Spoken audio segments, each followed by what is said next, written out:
I learned from a very, very young age, right fresh as a fish, as they say, in prison. Anger is important, but more important than that is controlled anger. Now, I would go extreme lengths. I'll be like, man, if I can't get him, then I'll get his brother. I play family, I play house, and I'm not proud of it. That voice would pester. You gonna let this slide? For real? Do they even know who you are? Man, they know who we are and they did that? All right, bet. Satan, he hates people who can think deeply. He loves impulsivity. Man, just do. So he literally makes instant gratification part of our whole culture now. It's like Amazon Prime. After 2 days, we're like, hey guys, what the heck's going on? Yeah. Right? Oh, if this YouTube is not quick enough, let me scrub it 1.75 and just watch it. No. And I'm like, okay, I got it. Right? You guys understand what I'm saying? That's all satanic, bro. Wow. YouTube 1.5x speed is satanic? God. Welcome to the Unlearned Wisdom Podcast with yours truly, Johnny Chang, where I take my life lessons from ministry, and my pastor to teach you guys how to apply them to your life. In today's episode, we're going to be talking about anger and all things about anger. Is God okay with your anger? Is it okay to be angry with God? I mean, all these very, very difficult questions we must answer. But before we get into the official episode, I wanted to make a funny comment. I saw a handful of comments that was like, "Oh, Pastor Johnny with the perm. You perm your hair?" No. Guys, I don't perm my hair, okay? Sure. And whoever sure. says that, you're very lucky that I'm saved. You're very lucky that I'm saved. Hey, Speaking of anger. You have natural curly hair? Yeah, I do. But James does too? Yeah, he does. And your dad doesn't. No, our hair comes from our mom. Oh. Yeah, my dad has straight Asian hair. My mom, however, is like wavy hair. Hey, we gotta hype him up. Guess who's coming on the next episode? Ooh, Mama Chang. Johnny's mommy. The greatest of all time, the GOAT. My mom, actually. You guys know, and if you guys don't know, I literally came to faith because of my mom. And so, yeah, she prayed a lot. She went to church and she just really like fought for me on the spiritual side of things. And so, yeah, she's going to be here and she's going to be exposing me. Yeah, today we're talking about anger. And you guys know, like, I love to talk in analogies through experience and obviously biblical scripture. So Let's just start it off. You were a very, very angry guy. I think they would say that. I mean, maybe let's just start from the beginning of like, I think it really started off in your childhood, but let's pick it up from the early days. Yeah, my mom would probably attest to this. She'll probably talk about this in the next episode. But ever since I was a kid, this is what I hear from my mom and just other people. Like, I was just an angry child, right? Like, even like 8 months, 9 months when they're like feeding me solid food, like I would get mad when my mom would be blowing like soup. But this is what she told me, that you know how like when the soup is hot, so you don't want it to burn the kids. So I would look at her and I see her like blowing the soup, and I guess I thought that she was trying to eat my food. So I would grab at my mom's hair, like rah, like that, and I would fight. I would fight at like 2-3 years old, like grabbing kids, like pulling their hair, pushing them down, beating them up.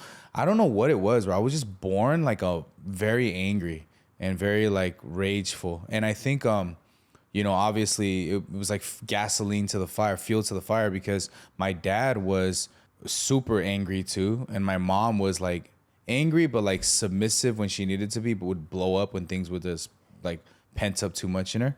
So yeah, ever since I was young, man. And then I grew up in the projects, right? And I grew up with a different race, so we were getting picked on by Hispanics at that time, and all I heard was chino cochino, and I didn't know what that was. From your early age, when did you first realize your dad was like a very angry person? Like, early on, I could recall, I have really good memory. Like, I remember like at 4 years old, I just remember him like breaking a fan.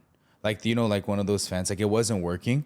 And so he was like, yeah, you know, it's not working. Wow. Like he's like expressing himself. He's like, oh, boom. And he just like hits it. And I'm just like, whoa. So from a young age, I just remember my dad being super angry about every single thing.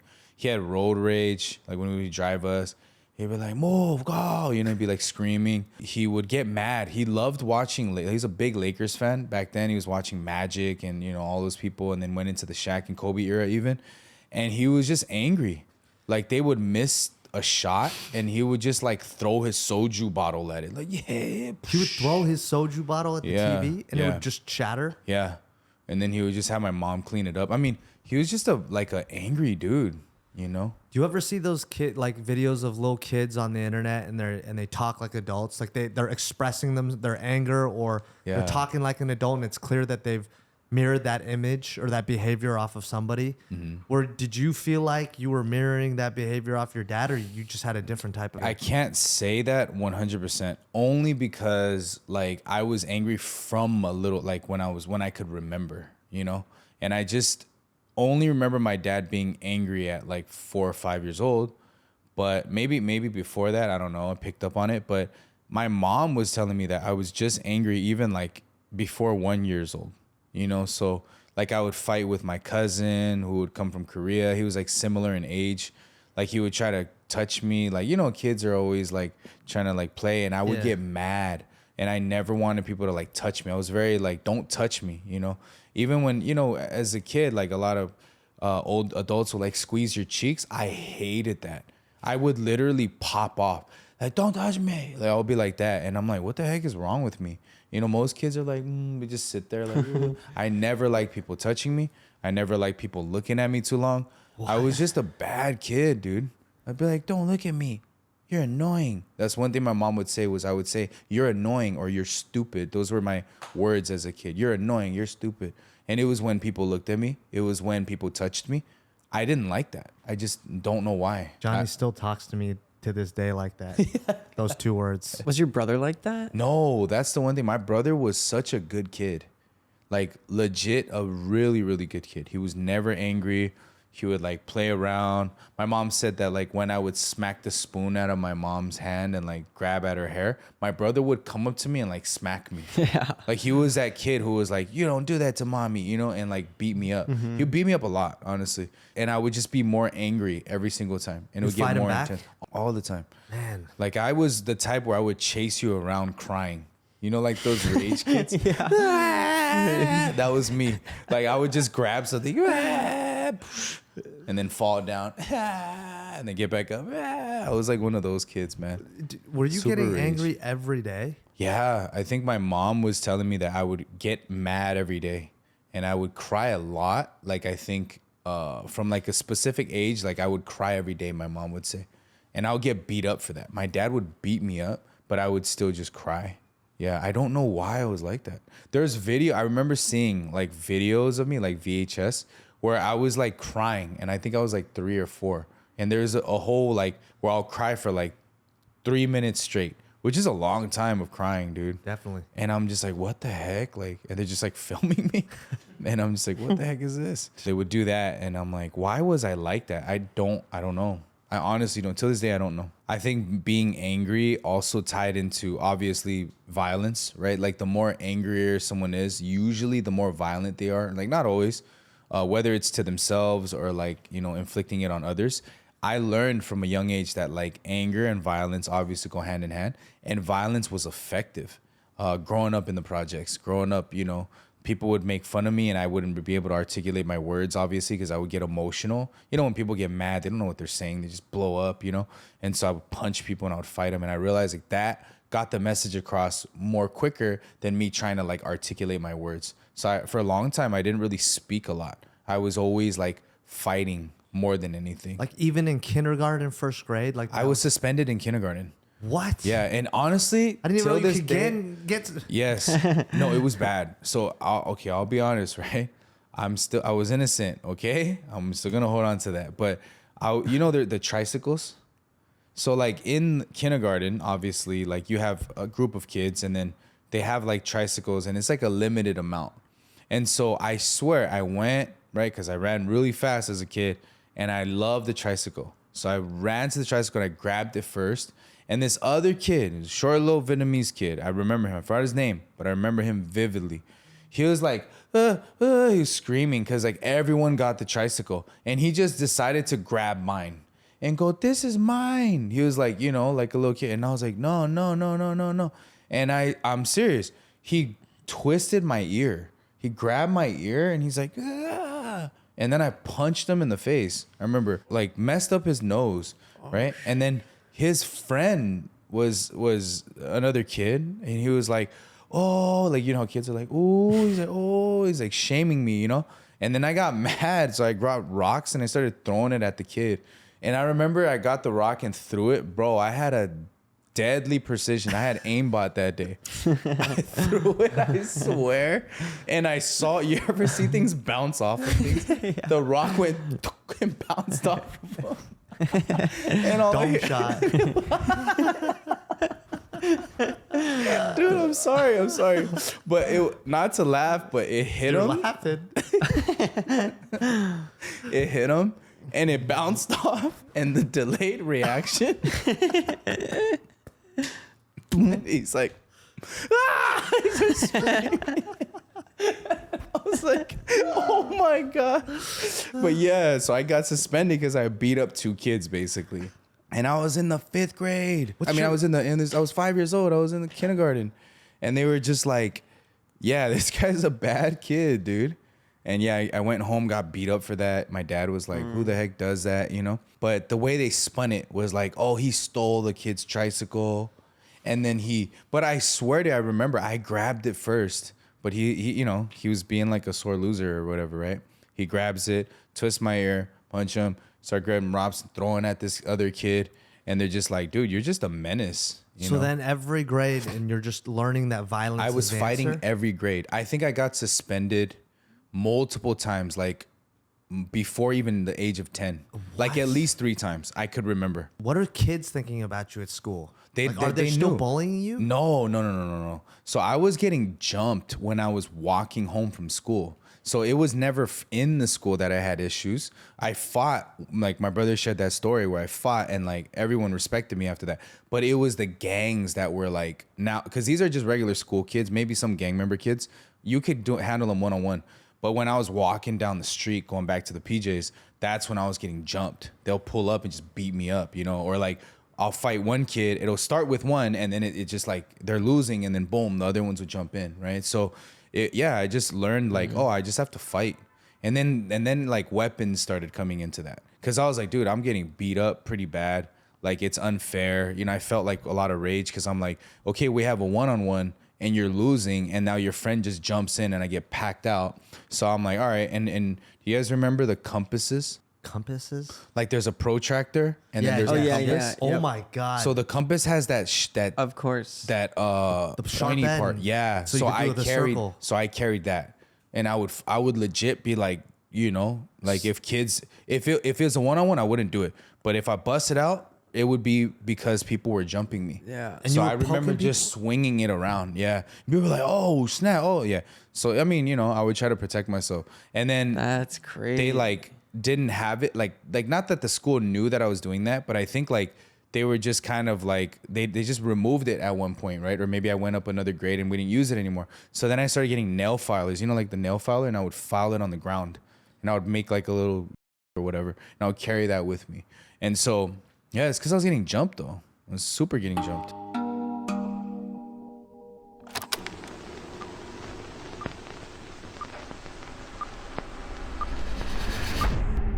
After all that time in prison, 13 years, I never thought I'd choose to go back. The Polunsky unit in Livingston.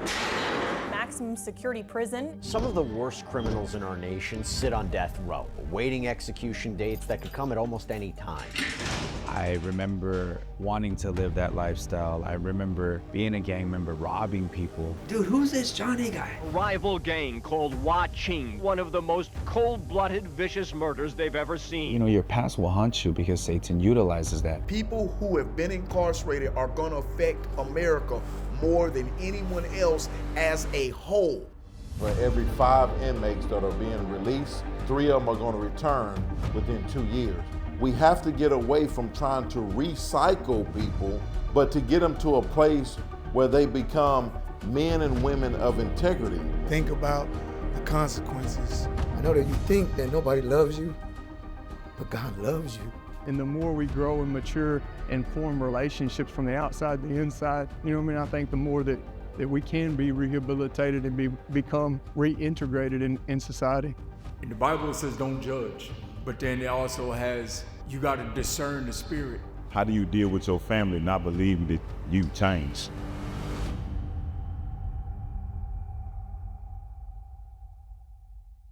So, Yes, for you guys who don't know, we recently got on Pando. Pando is an app for prisoners, not only exclusive to prisoners, but there's 600,000 inmates that are listening to the Pando app. So if you guys have family members, friends that are incarcerated that you feel would benefit from these episodes and these life lessons, please let them know. Just go to the Pando app, search and type in Johnny Chang. You'll be able to find me. I'll be like this. And hopefully they learn some lessons from that. And where are we going to be with God Behind Bars? So we're going to be with God Behind Bars. Shout out to them. In Mississippi, East Mississippi Correctional Facility. End of March, last week of March. And we're going to be doing baptisms there. I'm going to give a sermon there. Do some Q&As there. So yeah, if you guys have any family members out there as well, please let them know that Johnny Chang and the Core of the Heart team is pulling up. Wait, for only 600,000 people on Pando, I mean, we've been getting over 300,000 views. Crushing. It's like more than half of them have probably seen it at this point. The episodes on Pando are performing better on YouTube than they are. Better than YouTube. Yeah, performing better than YouTube. Yeah, man. Shout out to my Gotham City gang. I'd be interested to know if anybody has heard from anybody that's locked up, like family members, that they are discovering Johnny Chang on Pando. Because I saw a comment where one lady was like, yo, post your live streams, post this. I forgot what she said. Somebody in her family was incarcerated. So I was like, that's pretty cool. Yeah, that they're begging for the live streams as well as the Bible studies. We're going to be loading up more on Pando, so stay tuned. It's crazy because we can't see the comments, but we're getting hundreds of comments. But what we can see that YouTube doesn't have is like number of salvations. There's like a button on the video that says like save through this episode. Save this episode that they can click like through this episode. They've decided, I'm saved to this episode. And what is it, like 30,000? Over something 30, crazy. Some crazy amount of salvations confirmed. So they have this little button where it's like, did this bring closer? Did this like save you? Did this episode save you? And that's awesome, honestly. Yeah, it's crazy. Wow, preaching the gospel, huh? In prison through a tablet. Man, it's bananas. Shout out God Behind Bars. Yeah, shout out them. Yeah, they're doing some amazing work, and we're excited to work with them in the future. So every week we do these live recordings. It gets very intimate, very personal. I talk about a lot of things that I don't talk about on the podcast, and some of you guys may miss it. It's called the Discord main stages. However, we are placing these every week on our audio platforms, so you can listen to it on Spotify, you can listen to it on iTunes, and you guys could grow a lot more. It's just another way of us for just giving back to you guys, appreciating that you guys tune in and listen. So yeah, look out for those every week. We'll be adding those in. It's only on audio platforms. So Spotify, Apple Music. Yeah. You said iTunes, but Apple Music. And then it's also Amazon, available on Pando.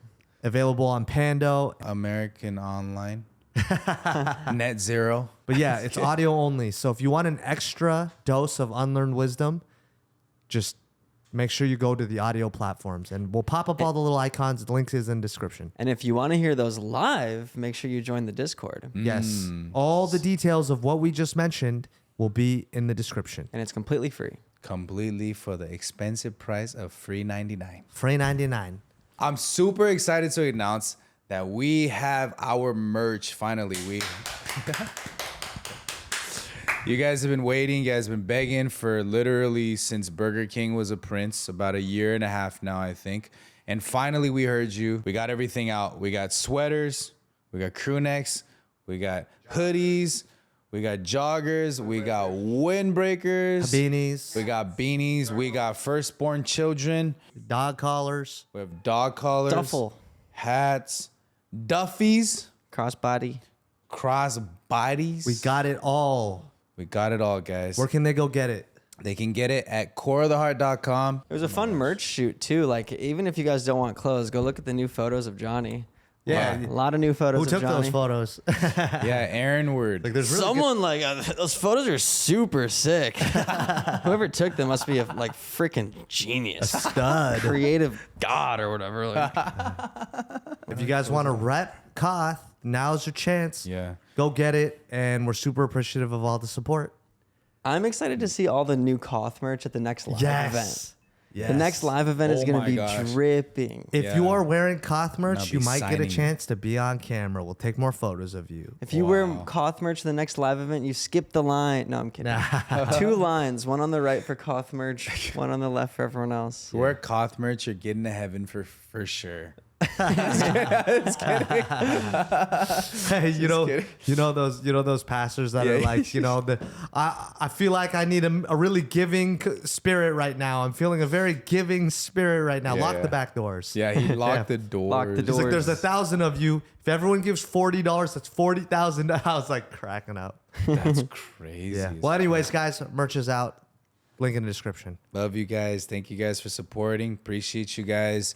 And we'll have more merch on the way. We'll have so many other things. We're constantly leveling up the platform.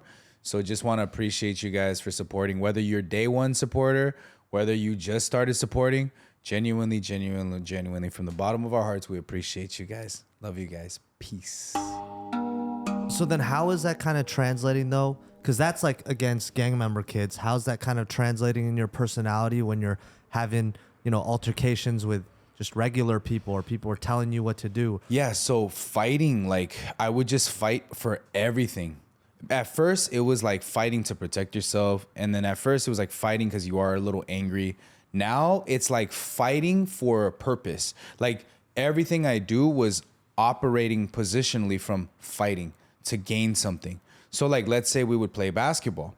I was a sore loser because I would get angry and then I would think that the anger translates to like disrespect. And then I would then fight them.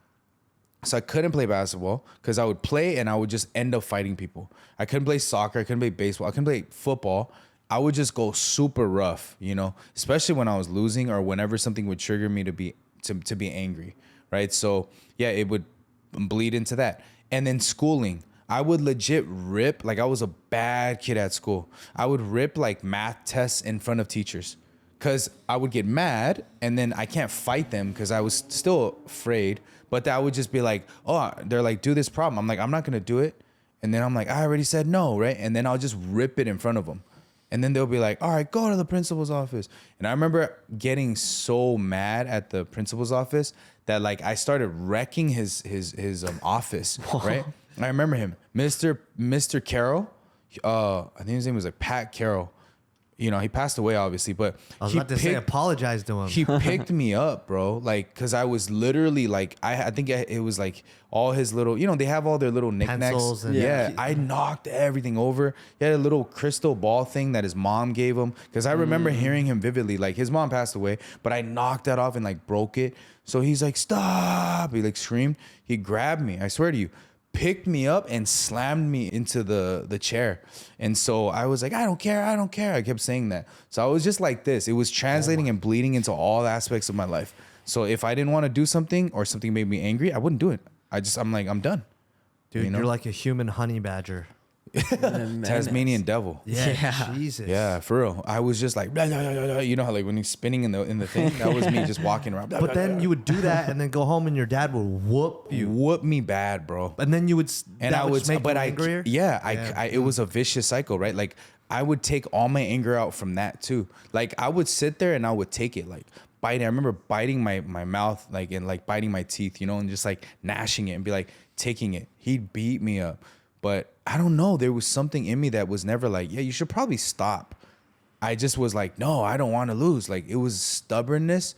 I think at an extreme level. You were definitely extreme. I'm not trying to say, I know what it was like, but I was exactly like you too. Yeah. I remember telling my third grade teacher, I would say some crazy stuff, knowing that I'm going to get whooped, and then I get whooped. And then just to prove it to my dad that his whooping doesn't have any power over me, I would give him the silent treatment or whatever, and I would get in more trouble. Yeah. Yeah, I would stay silent often, and I think that it like allows your anger to fester. Yeah. Right? Because you're just like, you didn't do that to me. And it's like I was having this internal dialogue and just being so pissed about every single thing. And that's why when I would fight, it was never like a fight of like, oh, we're just going to get down. It was always like in my mind, like, I'm going to murk you. I need to win. And I look forward to it because it was like a stress relief type of thing for me. You versus Aaron the plumber. Like Pokemon, I got to catch them all. So how does this build up to that infamous first offense when you're 12? It was more of a challenge than anything, right? So people were like, man, don't be a B, right? Don't be a girl. Like basically, we're going to do this for the hood, whatever. And I'm like, all right, let's do it. Because as soon as I heard, don't be this, don't be that, Now I'm like, I gotta prove myself now. You called me out of my name basically, and I'm not gonna fight you. I'm gonna prove to you how, because in the gang, you can't really fight your homies like that, right? At least in Asian gangs, it's a no-no, right? You're not supposed to get down with your friends, because every time you get down, it makes it awkward, right? So I was like, all right, I'm gonna show you guys. And I was a new booty, meaning I was fresh. I was fresh in the gang, so I can't be standing there fighting people. I was trying to still earn my respect. And they would say, like, man, don't be afraid. Like, let's go do this. Let's go do that. And I was scared. I'm not gonna lie. How old are the people telling you, let's go do this, let's go do 15, that? 16, 17, 18, like that. Yeah. So they're not, I mean, they're older than you, but they're still kids. Yeah, but it's a generational thing, right? So, like, you still have to listen to somebody, even if they're only 5 years older than you. It's a generational thing. But, yeah. And they would be like, you got to prove your worth, basically. And yeah, and that's the one thing I think I struggled with at a young age was self-worth. So I was like, man, I'm going to show you then. I'm not scared. And just the fact that someone telling me you're scared made me angry. So then I would react off of that anger. So yeah, we did our first offense, and it was just bad, bro. Like, I get incarcerated. They dumb it down for dissuading a witness for the benefit of a gang. The original charges were, robbery and kidnapping. At the age of 12, I mean, mind you, it's a group of us, right? I took the fall, essentially. I'm the youngest one. And so after that, I get out of prison, and my real offense in the world as where they tried me as an adult was something that literally took me 5 seconds to make a decision, but it cost me like 10 years of my life, right? I talked about it on Lecrae's podcast, but I remember like it was something as simple as I'm driving my dad's car, G-Ride basically, snuck out with it. And you just see these other gang members stacking, throwing up gang signs. And I'm just like, what? And immediately that rage came up. Like you see me, you see I'm a gang member. You could tell that I'm like looking, I don't look like a square. You're in an area where our hood is the biggest hood. And you still decide to like look at me, like you're challenging me. So the rage, I remember that day was uncontrollable. Remind people, how old are you at this time? 16. Yeah. 16, and I was just like, what? And I was getting mad. And I realized it was something in me that was hyping me up. It was almost as if it was another person who was like, they think you're a B word. Yeah, you see that? You see how they're looking at you? It was literally someone talking to me. And I'm like, what? And I would work myself up crazy. And then I'll look over and then I'm like, all right, I'm gonna get these fools. Well, then get them. It would be these different voices, right? And it was so like harsh inside of me. It was very rough. And so yeah, and then that 5-10 second decision cost me 10 years of my life. And yeah, them obviously took off, and they found a warrant out for my arrest, and I got arrested after. I was on the run for a little bit but got caught. And so yeah, the anger has always been an intricate part of my life. Like whether it was from a young age, whether it was 16, it was just something that I felt like was a tool, but also like, at first it started off like a tool, but it ended up being like my demise. It led me to destruction. Dude, it sounds like it's like like venom, like something that just takes over you and you just lose it. Yeah. So this thing is just compounded to the point where someone says the wrong thing, you blow up. Yes, and then YA was like that. So what I didn't mention was when you go to YA, everyone who knows is YA babies. You guys know California Youth Authority. You have that rule where if anybody disrespects you, you just got to take off on them, right? So you're in this area where it cultivates a mindset of just like impulsivity, right? You're just impulsive. If somebody says something to you, you just take off. Boom, you punch them, you stab them, you do whatever you got to do, basically. And so I think like I thrived in an environment like that because I was already like in a broken home. I was already angry. I was already using anger as my language of violence and reacting through that. So when I got to YA, it made me even crazier. Any YA baby that was walking the main line, walking the cottages, who didn't, roll it up or whatever they say, you guys know exactly what I'm talking about. YA makes people into this. Just the best way to explain it is it makes you a monster, legit a monster. And every single YA baby that I know went through the same type of stuff that I went through. They were fighting 40, 50, 60 plus fights, like as kids, mind you, just getting down every single day, multiple fates, fighting the Ramfla, meaning the car, fighting the run backs, and just, lining it up with people. Every single day. Your homie, now he disrespected his homie, you got to fight his homie and his homie's homie and homie. It's just like this constant thing. And you're 12, 13, 14, 15, 16 years old, 17, 18 years old, fighting and cultivating this mindset. So the YA babies are always the ones who end up in prison again, because when they get out, they don't know how to calm down. They look at everybody else like they're disrespecting them, and they start from that position. And that's why all these YAs are closed down. A lot of them, you know, OH closed, Nellis YA, which is one I went to. All these different ones are closed down. TS, YTS, I mean, all these places. Yeah. 'Cause there's zero rehabilitation. It's just it's all just it's gladiator It's the school. opposite. Yeah, literally. Rehabilitation. So you're you know, you've compounded into this like psychopathic monster, and then you go into real prison, and then how is that? So that one was crazy. I just feel like every stage it's only making you crazier. Yeah. So when I got to prison, it started off with fear.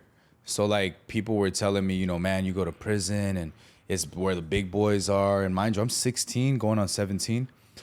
Like, you're a child, bro. You're not supposed to be in no man, you know, facility, right? And yet we go to reception. I think that's the first time I had a panic attack, like a legit panic attack. I felt like the walls were caving in. I was like, the inside was like, let me out, but I couldn't show it. Like, I was just close my eyes. I remember sitting down to just feel like making the room like a bigger space, you know? And it was scary. And then I remember being in the tank, like hearing people, you know, man, they just gave me life, man. I'm like, dang, some black dude, some Crip dude, they gave me life, homie. Like, this is, and I'm like, dang, they gave you life right now. So he's fighting a hot one, a case, you know, a case, and they gave him life. You see Mexicans, you see other Asians. I'm just like, dang, bro, like, this is wild. So after that, you know, you get there, you get through what we call reception. It's essentially a way station where it's a period, like a probationary period, where they find a place to house you.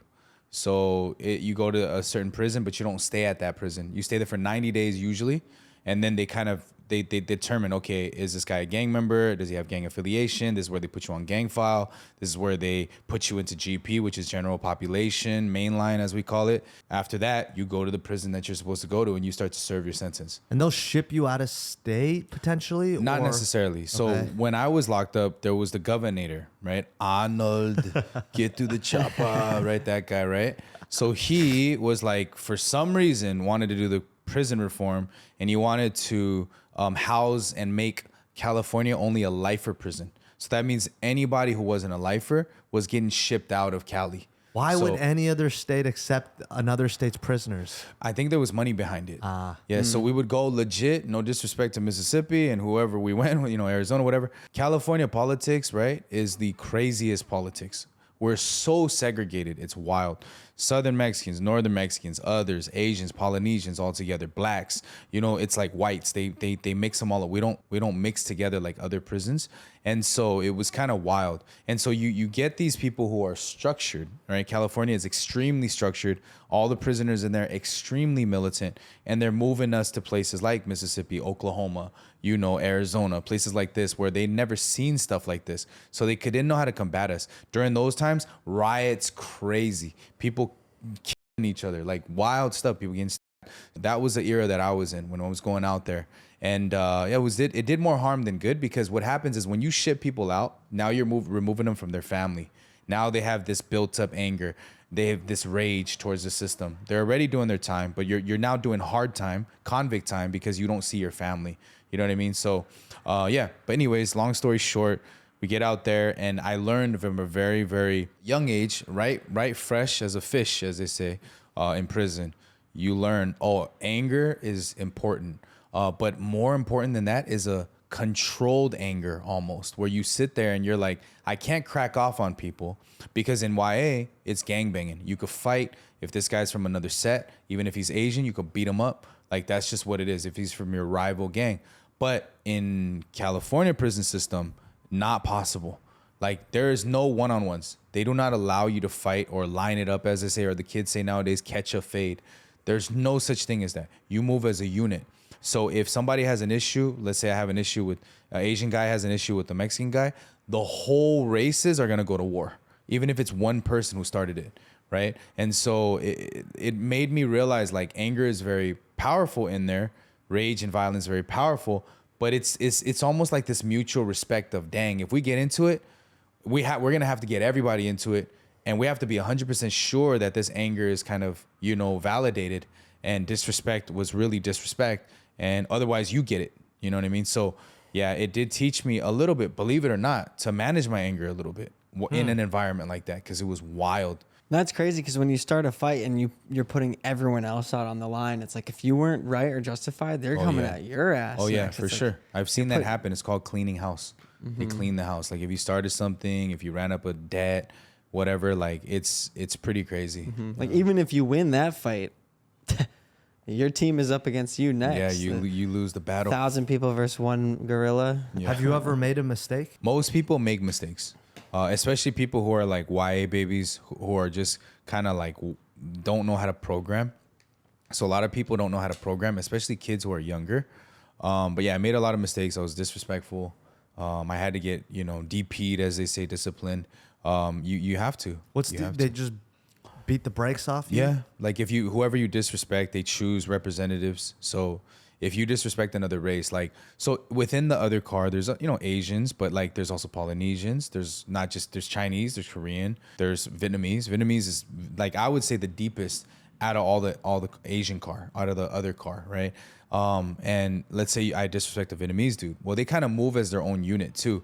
So then they would choose certain people to come out and like take care of me. Otherwise, it would be like internally, like all the Vietnamese would hop up and all of them would, take care of, let's say, a Samoan dude who disrespected them. So, it's happened before where you're just disrespectful. You're gonna mess up as a kid, man. Like 16, 17, joking around or having raging hormones. Also like testosterone at its max. Like, what'd you say? You disrespect, and yeah, you're gonna get beat up. So I learned also, like, dang, like my dad will beat me up, but he won't kill me. These dudes will actually kill me. So it's a different dynamic once that enters in, right?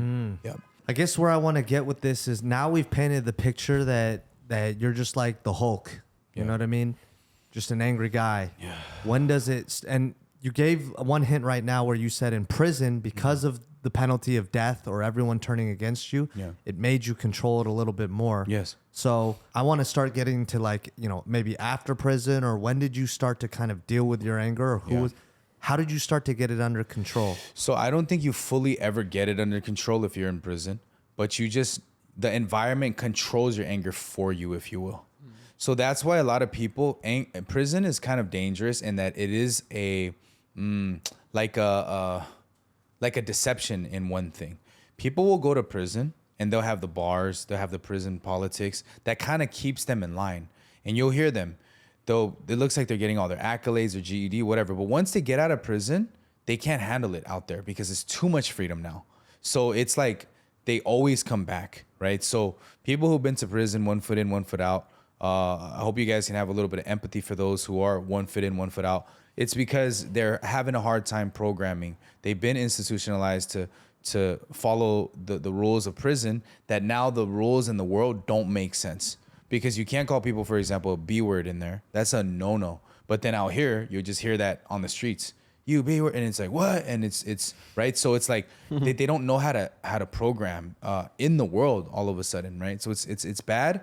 But at the same time, like, I think those things is what keeps you kind of in survival mode, if you will. So I feel like I strived and I thrived pretty well in prison, as sad as that is, because I understood violence, right? The more you understand violence and anger, the more that you can kind of utilize it as a weapon. Whereas other people, it would consume them, right? Like they were victims. They were on the other end of that somebody being angry and hurting them, on the opposite end of violence. So yeah, for me, it wasn't like I ever truly controlled my anger. I went and took anger management courses. They did breath work, they what's the trigger, figure out the trigger. What's the thing when you go, dang, like that word is the trigger. So you gotta, every time you dang, you gotta, okay, take a breath, because you're about to get there, So they would teach you that. But at the same time, I'll be honest, all that went out the window when like it came to application, because it was really hard. You can't just sit there and let a person disrespect you. You can't be like, dang, I'm getting mad. Because then if you let someone disrespect you, now that's tarnishing your reputation. And that actually has more repercussions than just fighting somebody, getting put in the hole, you know what I mean, and then coming out. It was never that I controlled my anger. I think it was more of like I had to control it, and the prison controlled it for me, just based off of the current circumstance that I was in. You guys know I stress the importance of being deep in your word.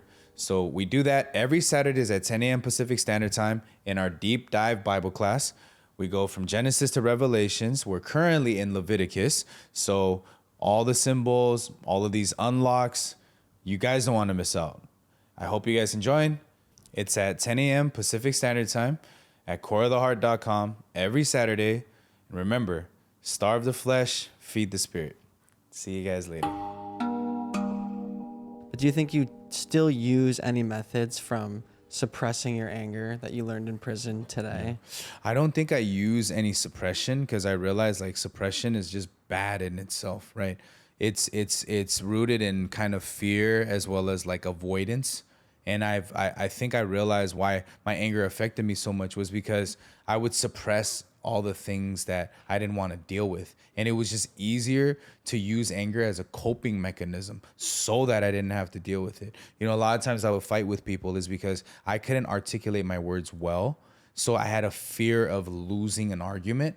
So I would just punch somebody because that would then be like an avoidance coping mechanism so that I don't expose myself, at least in my mind, that I'm weak and I can't articulate my words and I can't utilize my words. Let's get to the part of when the first time in your life you started having to face your anger and who taught you how to start controlling it. So the first time I had to face my anger was when I got out of prison and I was with my friends. And my friends, you know, they joke around and they say they use words loosely, right? Like don't you B word, or, you know, they'll be like, oh, did you drop the soap? You know, like they're kidding, right? But when you're in prison, that's a no-no, right? You got to be respectful. Yes, there's times where we joke around in the day room and all that, but that stays in-house. When you get out of prison, a lot of prisoners, if you notice, they carry them. They don't boast. They don't sit there, yeah, I did this time. I'm a gangster. I did woo up. They're very, very outstanding individuals. What we say, they carry themselves with a lot of respect. So I walked out carrying myself with a lot of respect. Whereas in the streets, a lot of these guys, let's say, didn't go to prison. They start to then kind of joke around and push your buttons. And because you're institutionalized, you just feel like, yo, why are you disrespecting me?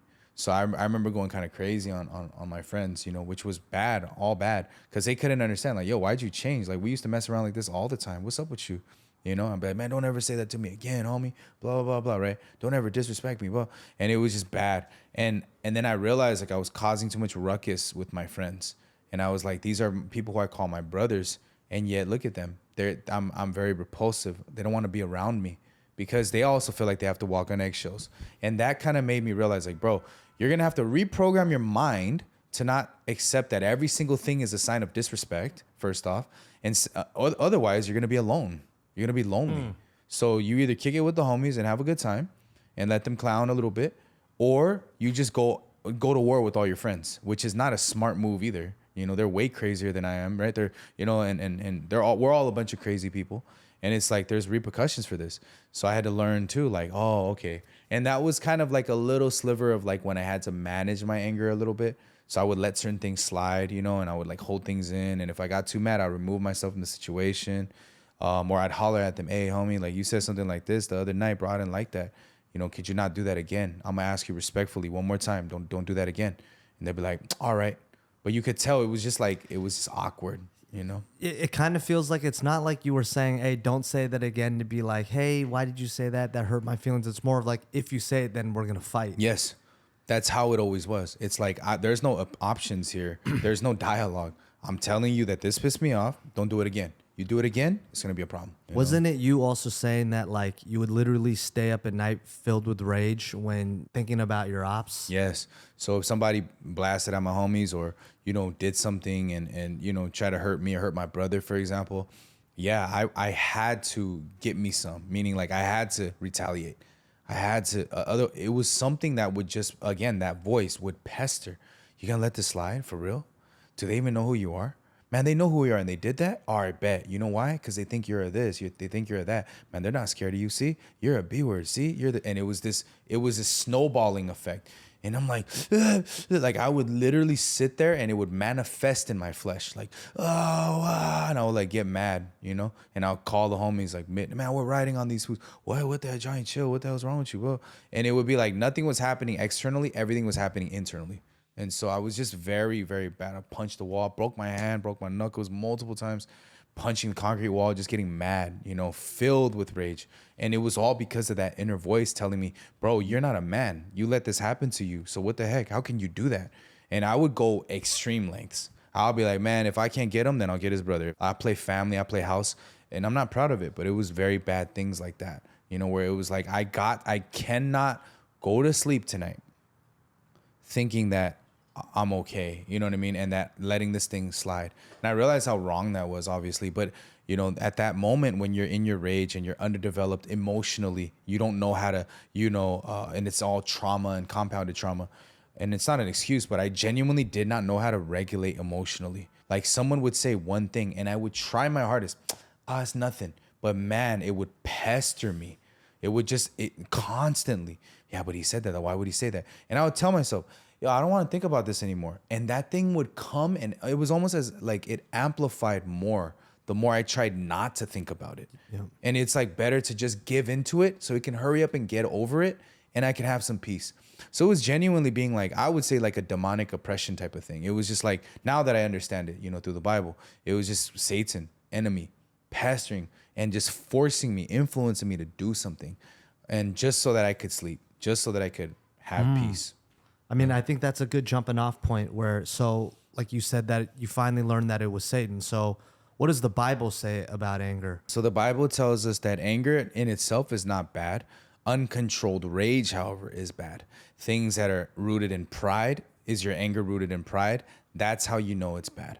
Or is it rooted in healing and helping other people? Like a parent can be angry with their kids when they get bad grades. Why? Because the overall message is, I want to help you. I don't want you to live like a bum. I want you to have a good, you know, life, right? And they can ridicule and chastise based off of that. But a lot of anger, the anger we're talking about and what I was experiencing was prideful anger.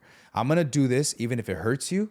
It's coming from a position of hurt, not healing, right? A lot of people can use anger to heal. Hey, that's wrong. You shouldn't be doing that. That's okay, right? But there's people who are like, hey, that's wrong. Don't do me like that. You don't make me feel like that. Boom, boom. And it's like this selfish, egotistical kind of foundational standpoint. That's such a crazy take on anger that like some of the times it is out of love and then people get angry back.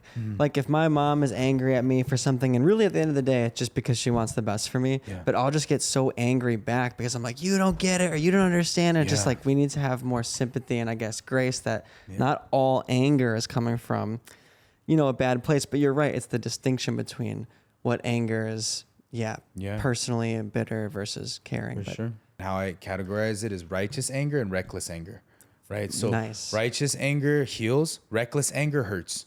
So is it hurting or is it healing? That's the determining factor of what's good and what's not good. I love that. So what are some quick, if you have any, some quick and easy ways to determine between the two? One is based off of ego, which is the reckless anger.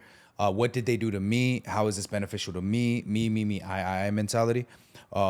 Righteous anger is usually for other people, right? It's like, hey, like you're hurting my wife, you're hurting my spouse, you know, like when you're in a protective mode, or if it's like, hey, you're hurting yourself even, and I love you, so I'm letting you know you shouldn't hurt yourself. It's always for other people, whereas reckless anger is always, hey, you hurt me, don't do that to me. It's kind of like standing your ground, but really it's to edify yourself and exalt your own feelings and not really going for the truth. Right. So, yeah, I would say if you're getting mad, you have to think about it.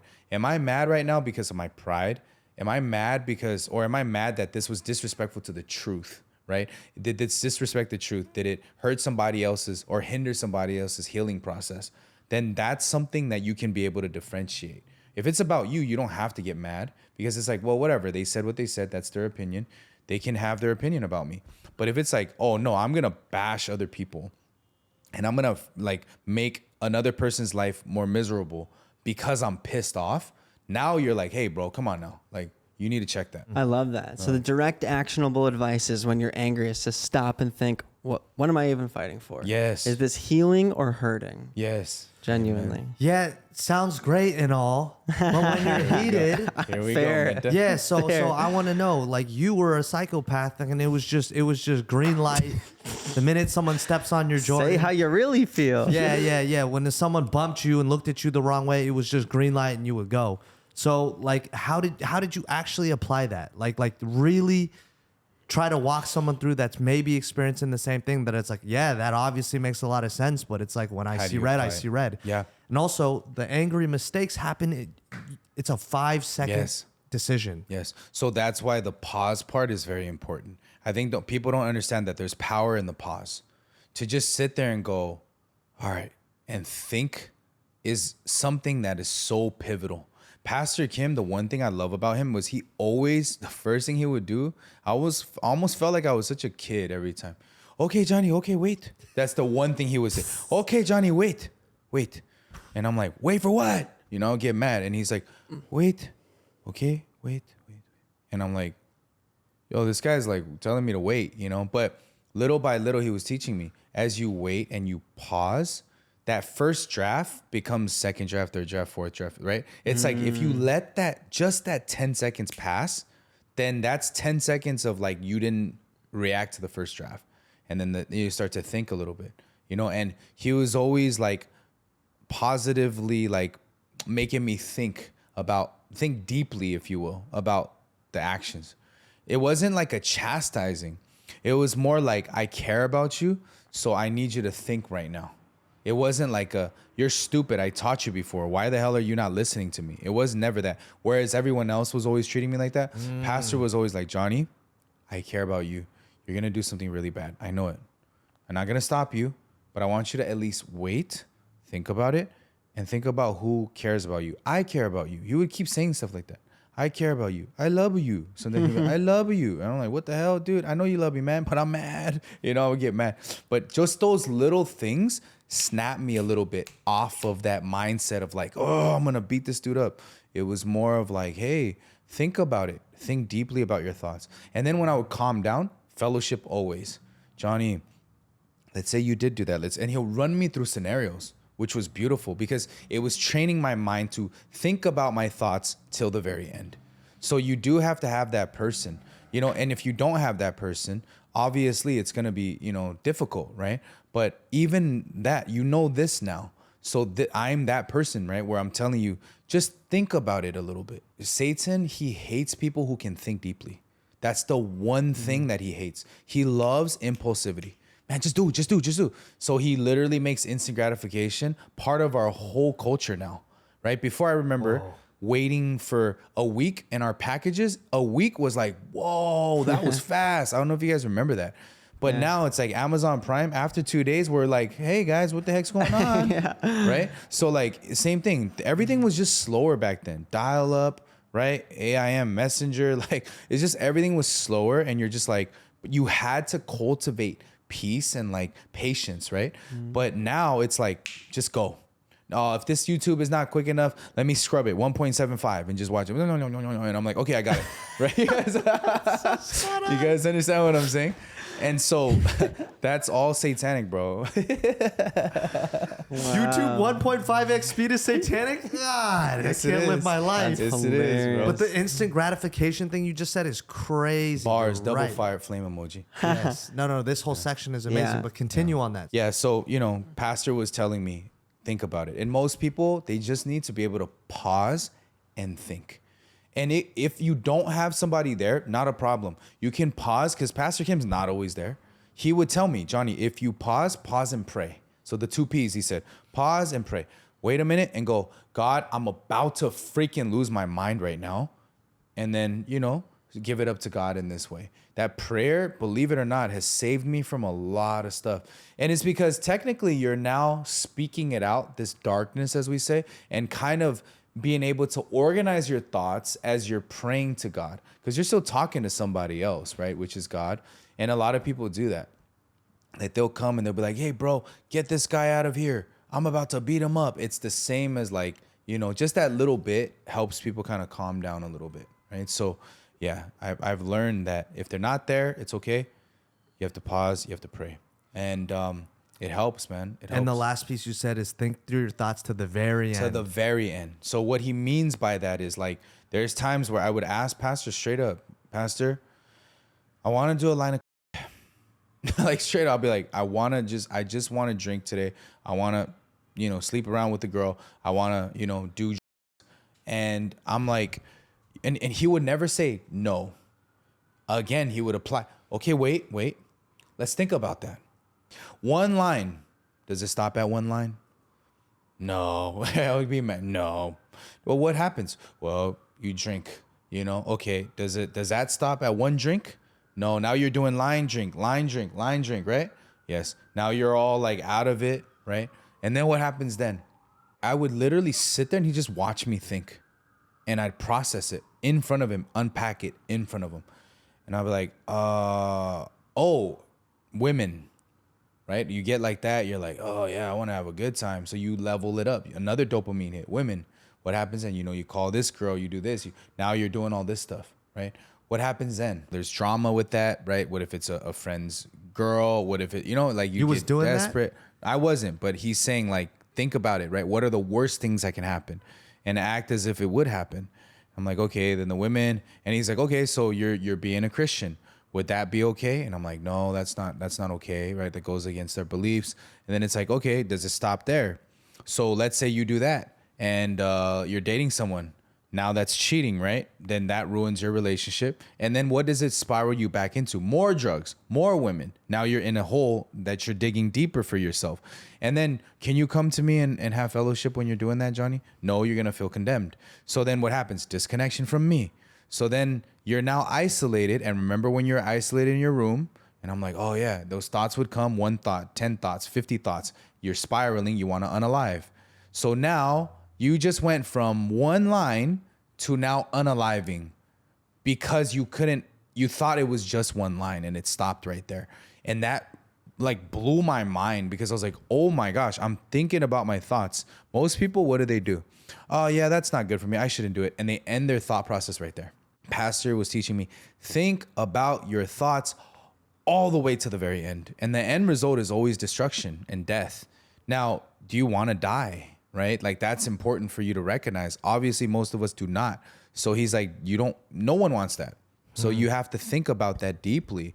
And I'm like, oh, gotcha.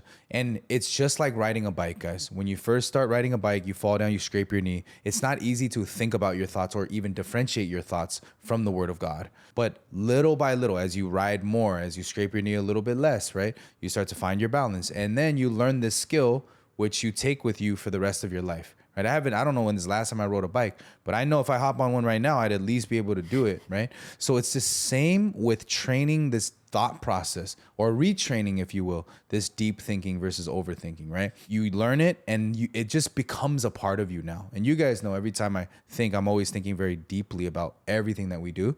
And so, he was able to teach us this stuff. The quick summary: pause, prayer, fellowship. Yes. Think through your thoughts to the very end. Yes. And the biggest thing that I thought, and I reflected it on myself, was, at times I'll be frustrated with my girlfriend, and it's like, it's more of the chastising versus what Pastor was doing was like, hey, let's just think about what the decision leads to. Yeah. Right? Because in the beginning, nobody wants to be told, what to do. Yeah, don't do that. Yeah. You know what I'm saying?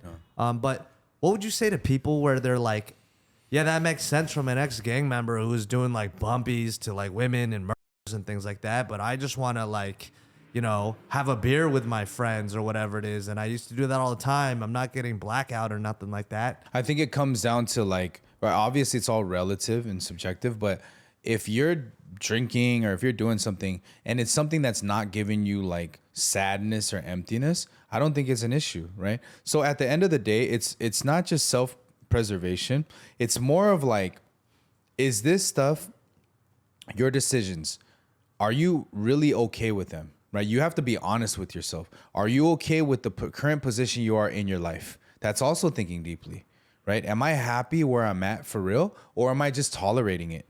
There's two different things, right? So it's like, so a lot of people tolerate and then mold, well, I'm happy now, but like, if you really think about it, no one is where they want to be. That's just the honest truth. Like most people, they've obviously molded. Oh yeah, I guess so. They change up their major. They do all this other stuff. They make excuses, if we're being real, for allowing these types of things. But if it was up to you, if it was up to me even, we wouldn't be where we're at. Like we would want to be always leveled up. Pastor's always telling us, think deeply about that. Like if your thoughts were so good, your decisions were so right, why did you have to compromise? It would have led you to this path of success, and whatever you wanted, you could have achieved.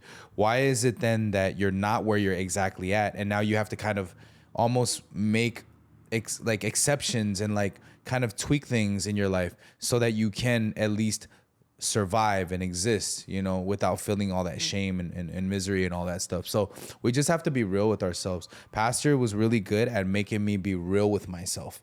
Like being honest. He's like, when not in front of me, because there's times where I don't even want to share with Pastor. He would say, Johnny, no problem.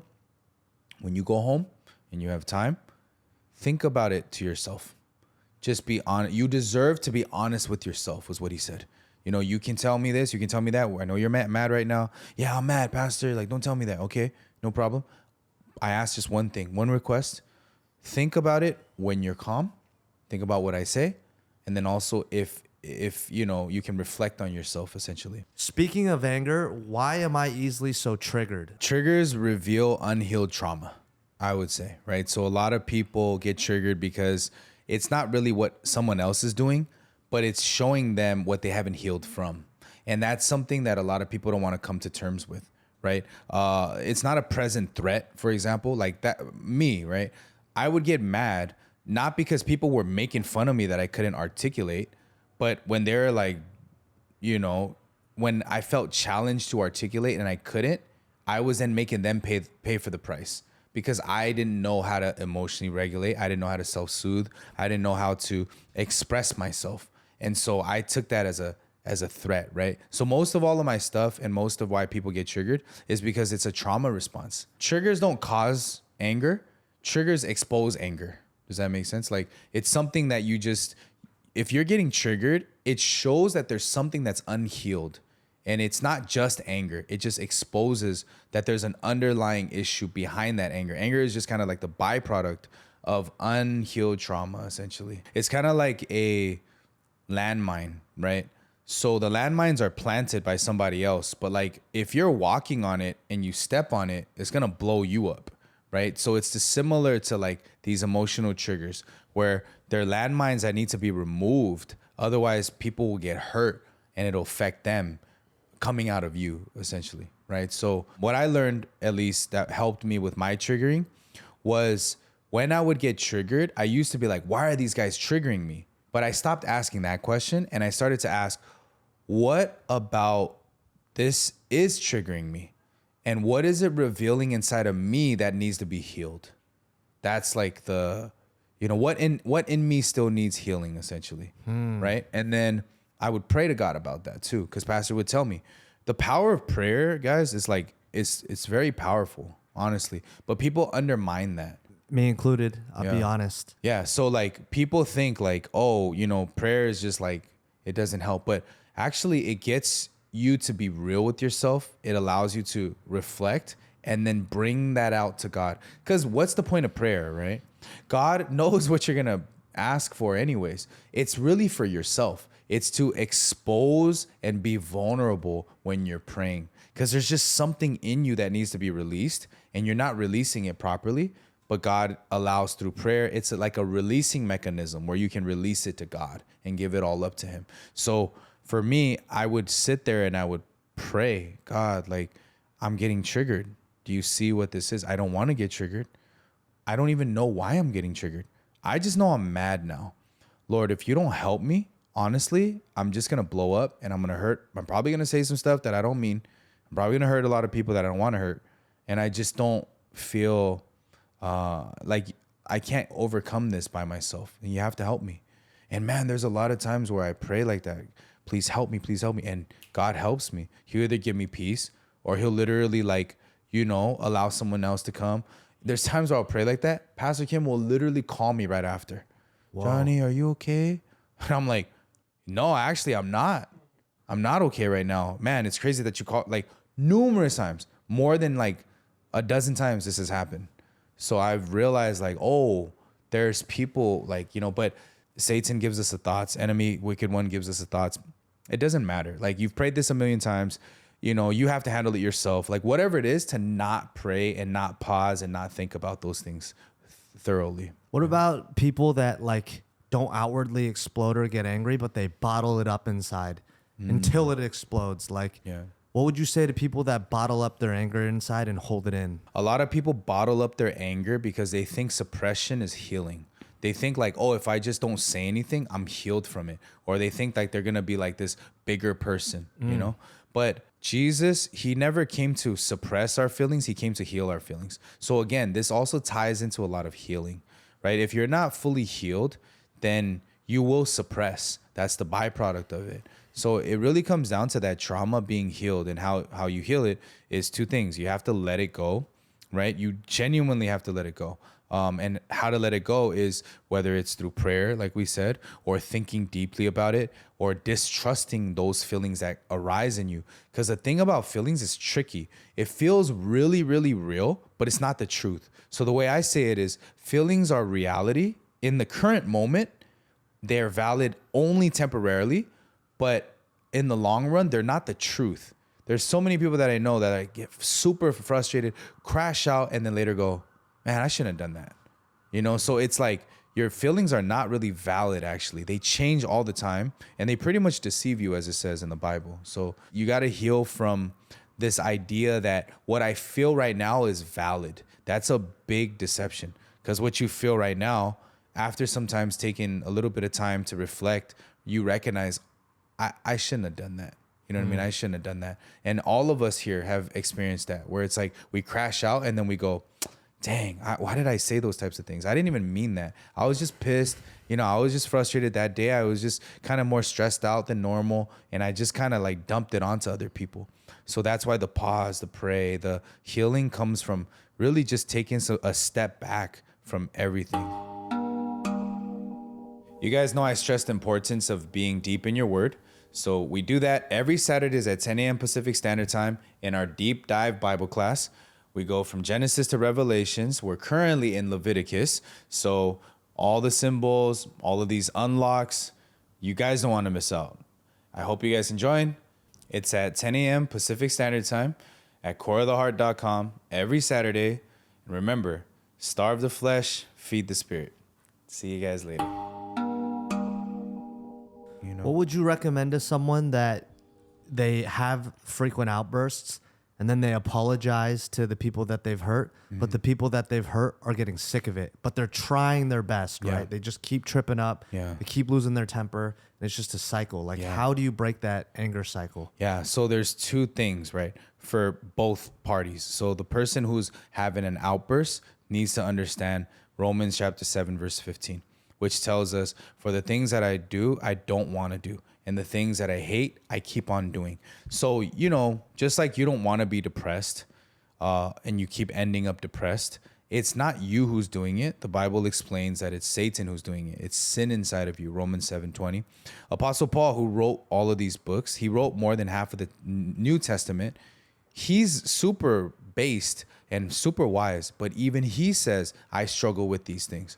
So imagine someone who's in their Bible 24/7 and they're still struggling with those things. How much more so you, right? So it's completely normal for people to mess up because we're naturally flawed. That's just how we are as human beings, right? Secondly, for the other person that's taking it, they also have to believe that word. They have to go, you know what? Reflect on yourself, right? When have I done things, maybe not to another person, but when have I promised myself so many things and let myself down too? Probably a lot of times. When have I said, I'm not going to do this one thing anymore and I continue to do it? Or when have I promised even God, I'm not going to do this anymore. I'm going to give this up. And I constantly fall into my sin, into my lust, into my anger, whatever it is, right? And once you recognize that, the byproduct is like empathy, compassion, and leniency towards not just yourself, but towards other people, right? And it allows you to kind of heal. Once you realize you're basically two ships in a storm, and the storm is what's causing you guys to crash into the rocks, not your own will, you start to recognize, dang, we are teammates, not rivals, right? And so this is kind of the hard thing to do, because the world teaches you, no, each person is an individual. They're responsible for their actions, and they need to, you know, be accountable for those things. But then what we look at is the heart posture. If a person doesn't want to do something, it means there's something that's overpowering them, whether we see it or not, that's causing them to do that. Nobody in their right mind would want to get married and then get divorced a year later, right? Nobody in their right mind starts with bad intention. Most people start with good intention. But like I say, good intentions is not all God intention, right? So it's getting closer to God with these things. That's why we have these platforms. Like the only way I was able to stop my triggers, stop reacting to my triggers, stop reacting, living this vicious cycle of hurting people and then apologizing, hurting people and apologizing, was literally growing closer to God, growing deeper in my word, having the right community, having the Bible with clarity, and being consistent reading the Bible. Those things, there's studies being shown, right? Even now, that when people read more, when they have a community that's supportive and gospel-centric, gospel-centered, you literally level. The byproduct is you leveling up, right? So yeah, I think a lot of people accessorize too, and you can't do that type of stuff. You mentioned Jesus earlier in the context of anger. Yeah. How did Jesus express anger, and what was the difference between his anger and ours? Yeah, so Jesus, he flipped tables, but he never flipped people, right? And what I mean by that is he was always doing it out of love and out of justice. So the thing that Jesus fought for was always his Father's will. Never, you guys disrespected me, look at me. So he never operated from a position of self. It was always selflessness. Whereas most anger is selfishness, right? Like I said, he wanted healing, not hurt. But people would hurt people and then, claim that they were justified in doing so. So his thing, he always operated from justice and love. That's the difference between his anger and our anger. Our anger is you're doing me wrong and you're not benefiting me essentially, and you're not listening to me and you disrespected me. Jesus was like, disrespect me. But like, you can't disrespect the will of my Father. You can't disrespect the guy in heaven. You can't disrespect this woman caught in the act of adultery. You're all the same as her. You can't come into this synagogue and sell things. Like, this forgiveness is free. Why are you selling, forgiveness here? Like, he was always fighting for things that were just versus their own thoughts, their own interpretations, his own, feelings and stuff like that. Okay, this is for my brothers and sisters out there that had multicultural parents that would never spare the rod. Yeah. What do you feel about parents hitting their children for discipline or because they love them or they're trying to teach them a lesson? Again, positionally, right, in your heart, what is the heart posture? If you want to hit your children, don't. Understand? That's the number one thing I would say. Don't do it, right? Because that's like no parent in their right mind would want to. If you don't want to, but you recognize that they're not breaking, they're not bending, then yeah, I mean, honestly, it is a biblical thing. But again, always doing it with love. Don't spare the rod, right? But some people be doing it, and if they got a smile on their face, that's not okay. Man, all right? So I go. Here we go. Here's the trauma talking. Let's go. Yeah, this is the Let's trauma go. talking. Because it's like my dad would say that my dad was a pastor, and so my dad is a pastor, still is. And he would say, "Oh, the Bible says don't spare the rod." And I'm like, that thing was written so many years ago. I think it's a little different now. Well, I know your dad's heart too, though. He apologized. Of course. No, as I'm older. So I'm just saying, because I know there's somebody that's going through this right now. Yeah. And there was another part of him too that when he would hit me, he would say it's because out of love, But sometimes it was very clear difference of the type of whooping I would get. And it would just be like blind rage at times, right? And he wasn't smiling. He didn't enjoy it. I don't think he enjoyed it. But there was also a part where I was just like, this guy cannot control his anger. So to me, I'm like, just don't even, like, that's a territory. Like, if you can't use your words in 2025. Agreed. I think that most people should not be hitting their children. Yes. 90% of them shouldn't be. Yes, I agree. At our church, there's certain pastors that still discipline their kids like that. But it's always, again, when I notice it's out of love. They speak well. They're very calm, But at the same time, they're trying to teach the children. And yeah, you can't just, if it's blind rage, obviously, like, that's a no-no, right? Remove yourself from the situation, pray to God. But like, to sit there and just take your anger out on your children is not okay, obviously. However, there are times where children get scared. It brings a type of fear. Like, I know pastor, there's one where he doesn't hit his kid, but he'll do some crazy stuff next to the kid. So he'll be like, yeah, boom, and he'll hit the table really hard. And the kid, like, he just gets like, oh my gosh. And he goes, you despise me, you don't respect me, and I pay for this for you, and you don't love me. But after that, he always calms down, right? Because when the kid submits and goes through the seven cycles of emotional, right? Like the roller coaster or whatever it is. It's like it starts with anger, and then they get like depressed after, and then they bargain, and then, right? And then it comes to acceptance. So I noticed the pastor, when the kid comes to acceptance, okay, Appa, I'm sorry. Okay, Dad, I'm sorry. You know, I shouldn't have done that. Then they have dialogue, right? So he'll do that, and he'll let him sit and be kind of scared, and he won't help him.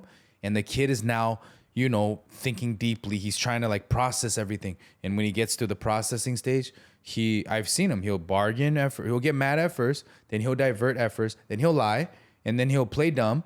And then he'll be like, okay, well, let's bargain. You know, Dad, if I do this. And then he gets to the point of like, okay, acceptance. And then apology comes after that. Dad, you're right. I'm sorry. I shouldn't have done that. Thank you for not hitting me, you know, hitting the table, whatever. And then that's when they can have that dialogue. Too many of you parents be giving up. As soon as they get mad, you're like, okay. You just give it up. So that's not okay either, right? You have to find that fine balance. But we have in our church a 7 to 10 rule, which is kind of crazy, right? But it's very effective. It helps with parents and dealing with their anger and emotional kids too. So 7 things, they'll keep count, right? Pastor John would do this. He'll give his kids 7 things.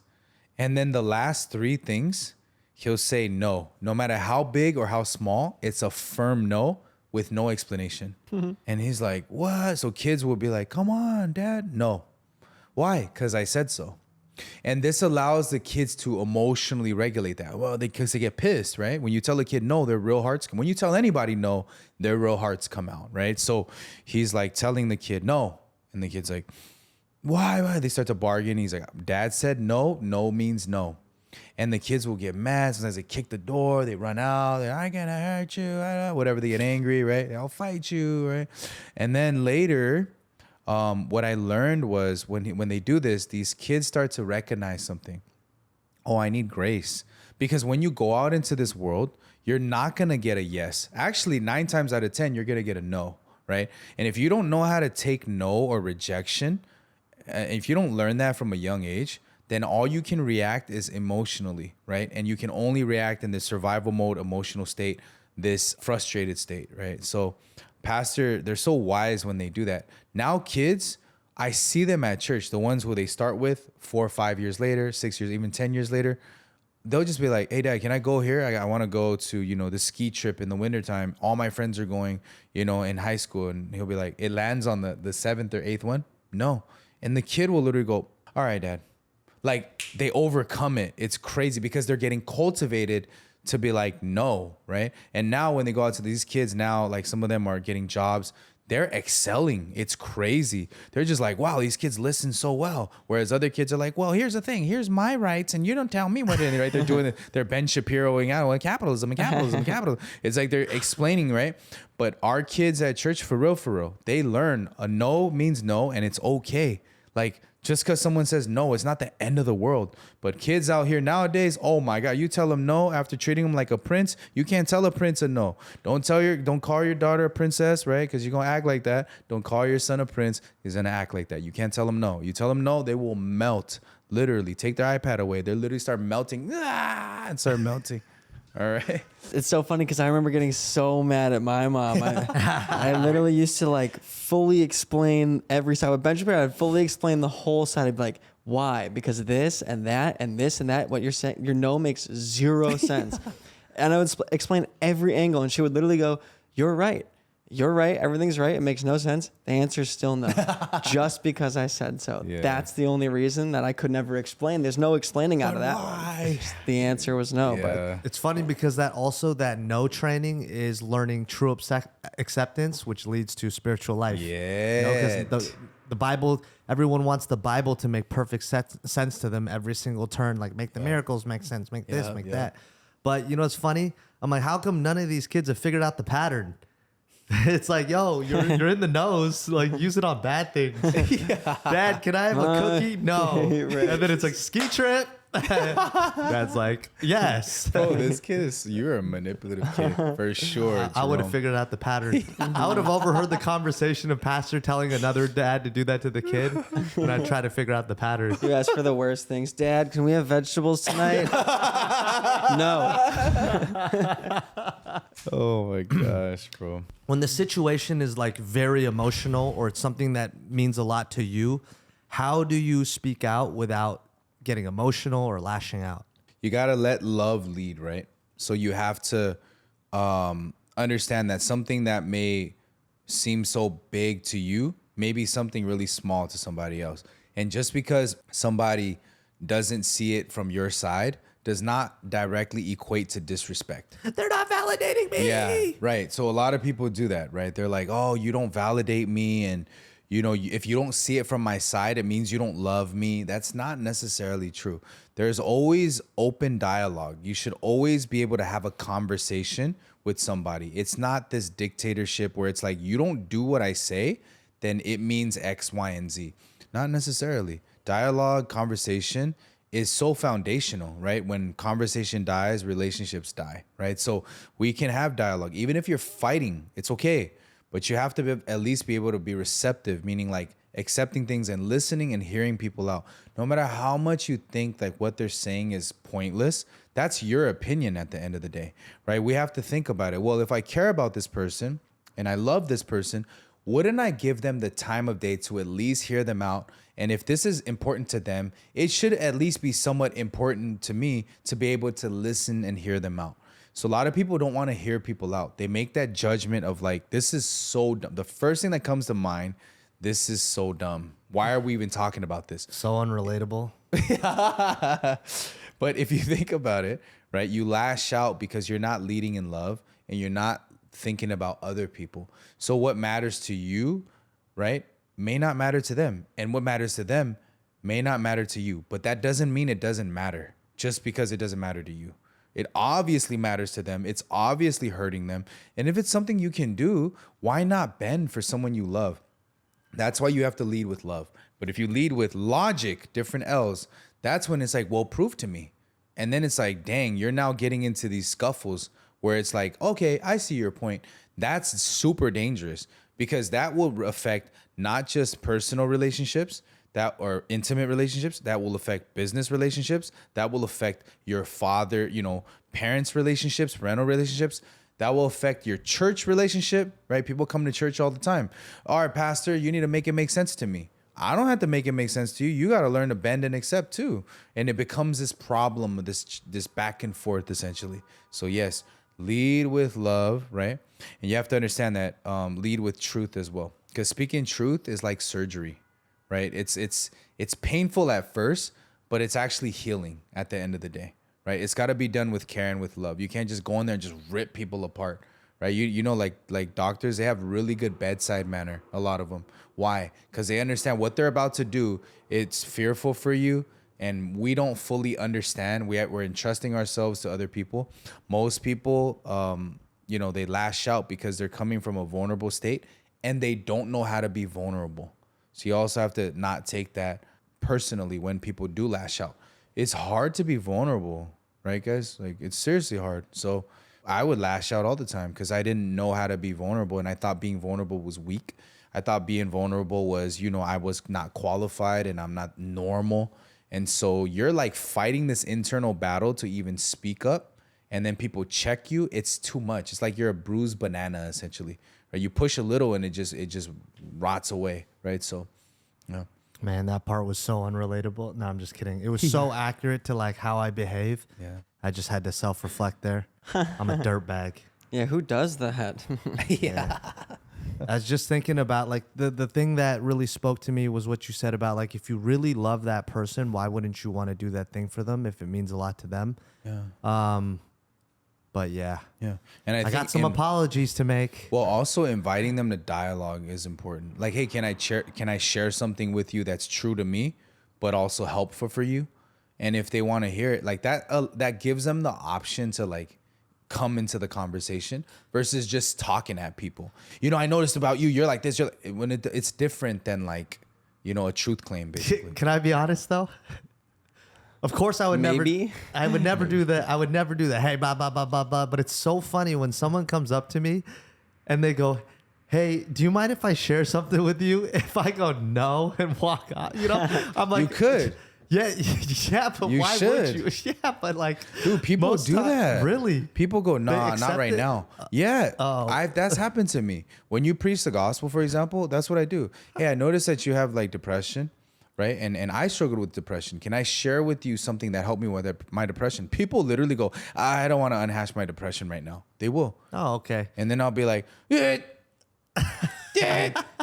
Okay, no problem. I'm just saying, most times when I hear the question, I'm like, all right, like you need to get something off your chest. Go for it. And then I'm like putting on my gloves. I'm like, we about to duke it out. So transitioning from not lashing out, this next segment, we're going to be answering questions from the audience from coretheheart.com as well as Discord. So our first question from the audience is from Anonymous. Anonymous be asking questions I know, every episode. man. This We guy's keep the most picking- confused person of all time. Yeah, we keep picking the same person. Our number one fan, Anonymous. Yeah. Anonymous says, is it okay to be mad at God? Interesting. Yes, it is not okay. You switched up. Yes, it is not okay.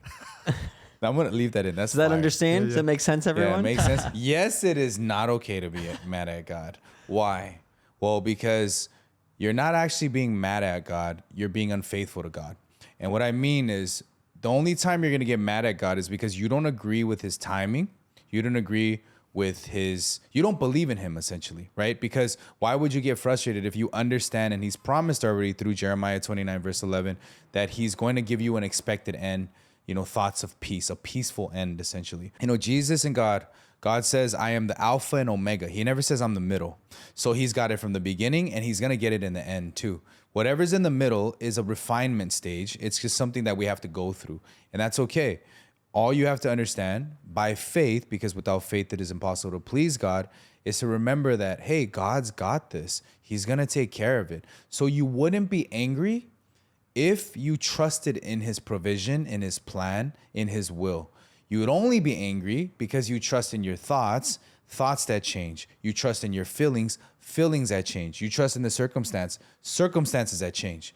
God doesn't change. He's unwavering. He's faithful. So I would say, no, it's not okay to be mad at God. It's not like if you are mad at God, he's going to strike you down, because that's happened to all of us. But he wants us to recognize that relationally, he knows what's best for you and he wants what's best for you.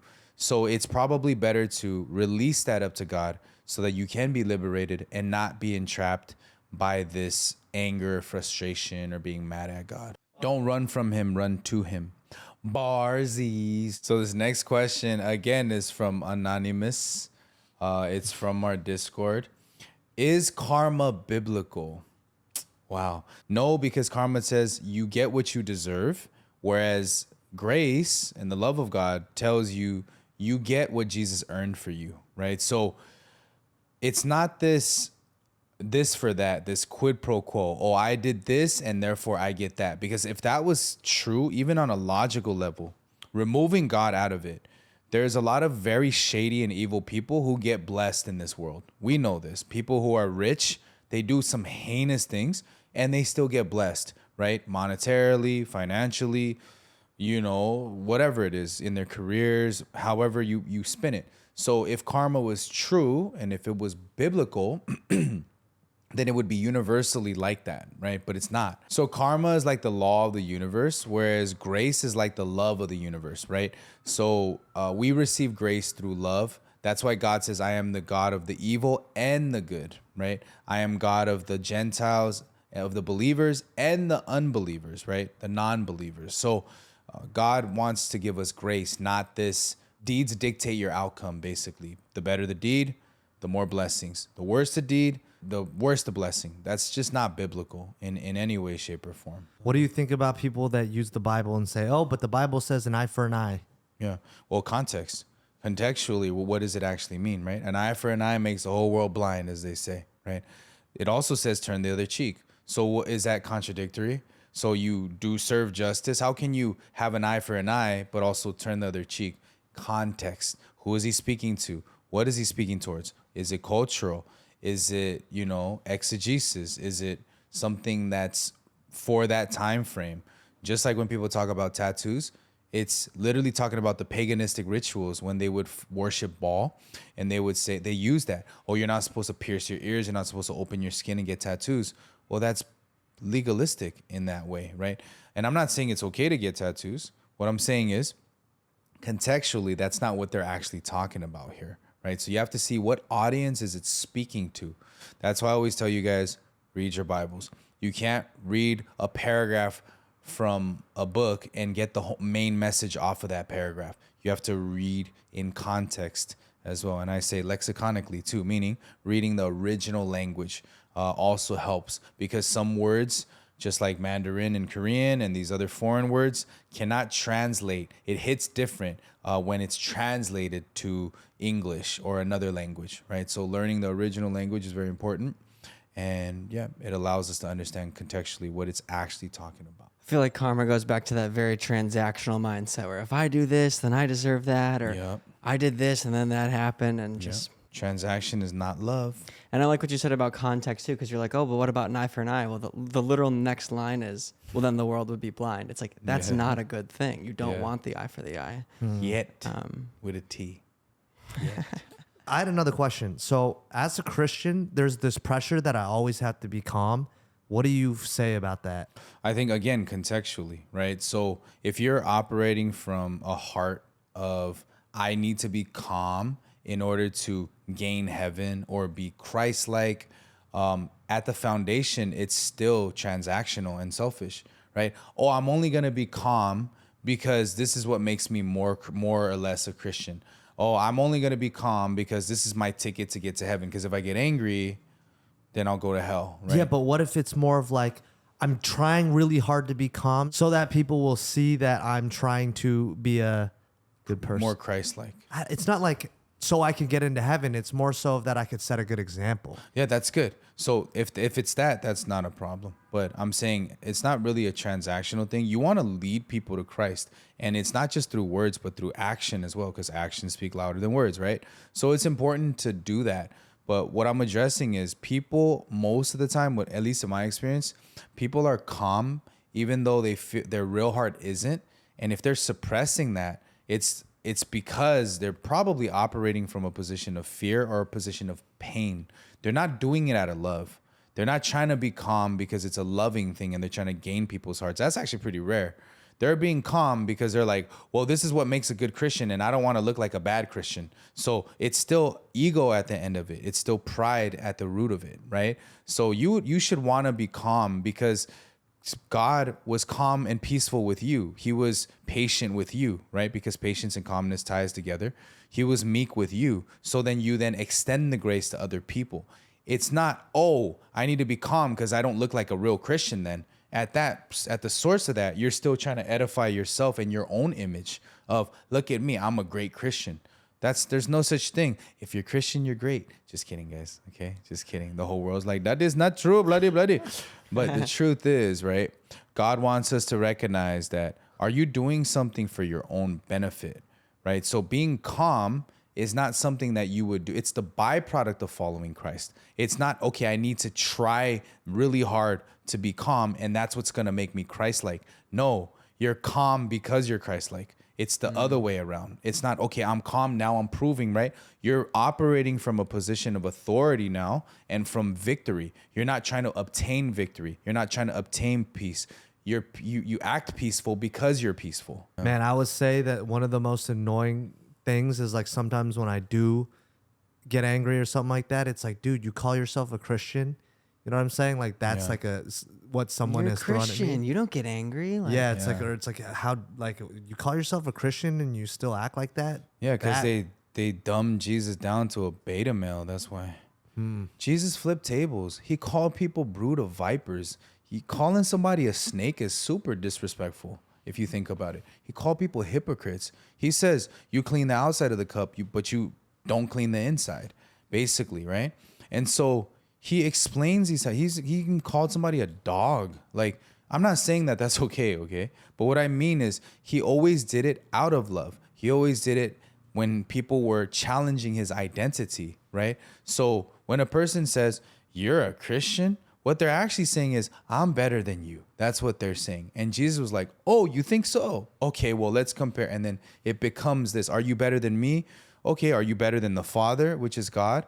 How can you even say something like that, right? You should have compassion. So he always checked, if you notice, the people who checked other people, right? He was the bully's bully, if you will, right? He would sit there and he was a protector. Whenever there was women like the women caught in the act of adultery, when she came, they were dragging her in sin. She was caught in the very act, but he never rebuked her. He never said, why are you doing that? He said, those of you without sin, cast the first stone.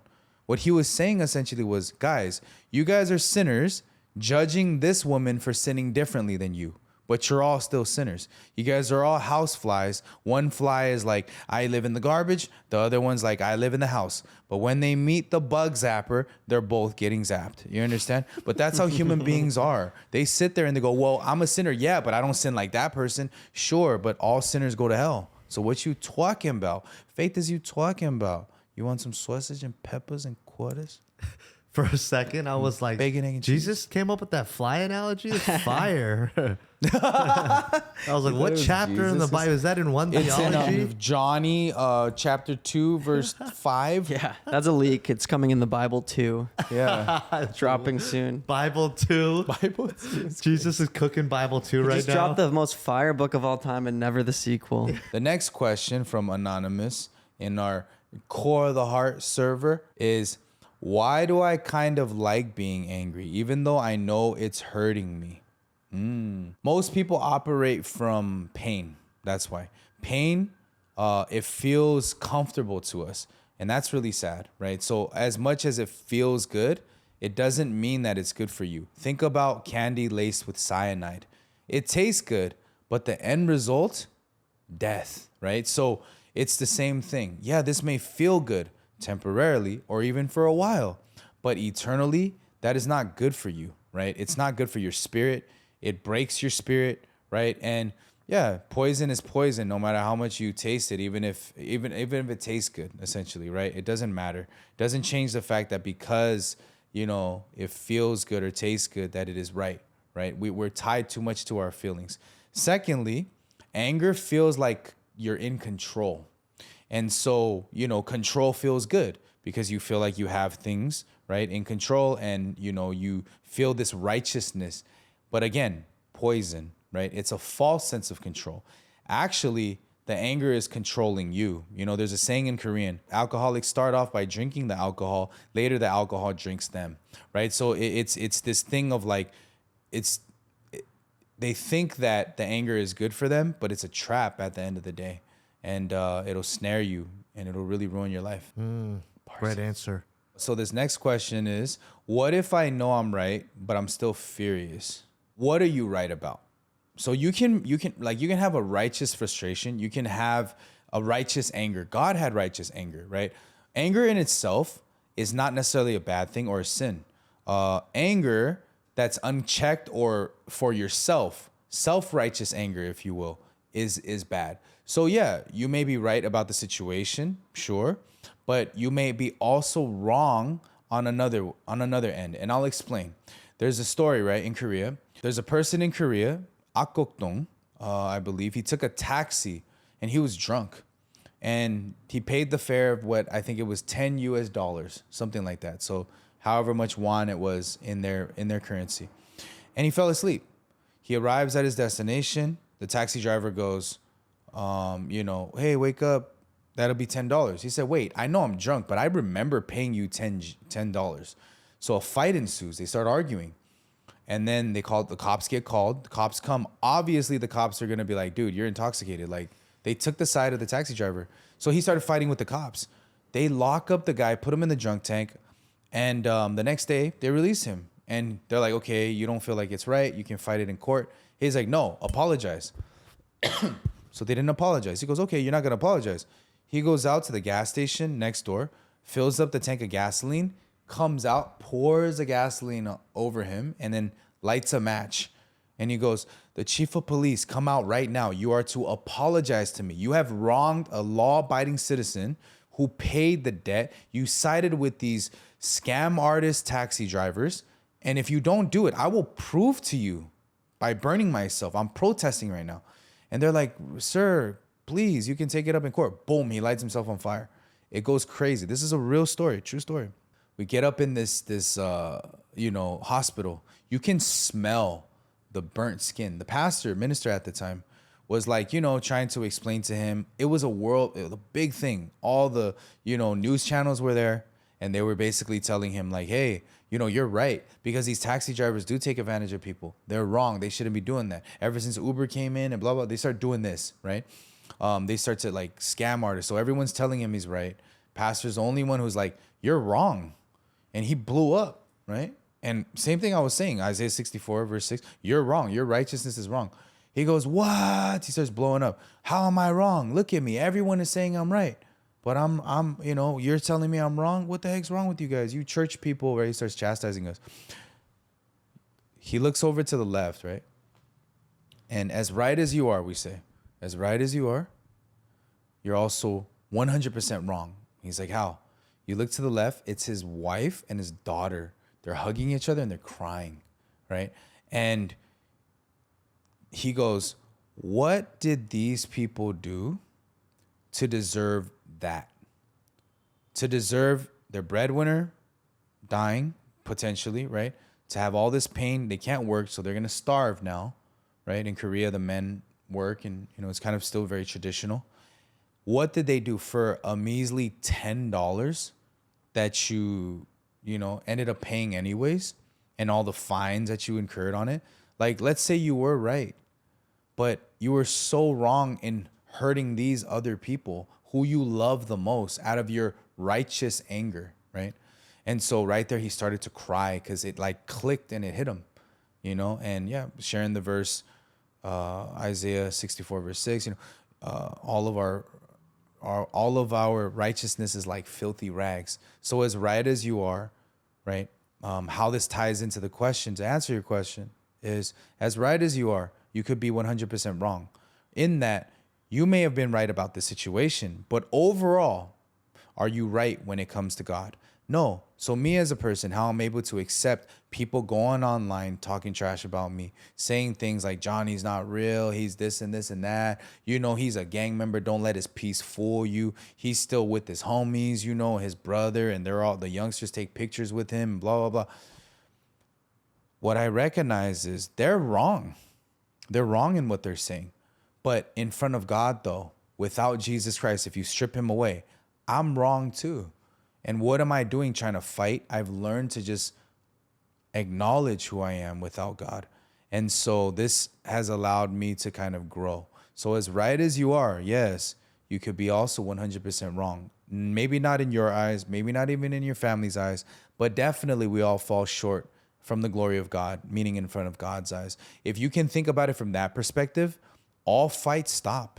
All rage, all resentment, all that stops, because just as much as these people have wronged us is how much, and probably more, we've wronged God. And if you can think about it from that perspective, you start to be very liberated and free. Amazing. Yet, we have one from our Discord. We have this hey, next make sure question. you're closer to your mic. Sorry. This next one, you the mic police. Yes, I am. Yeah. So this next question is from Discord. This user wanted to remain anonymous.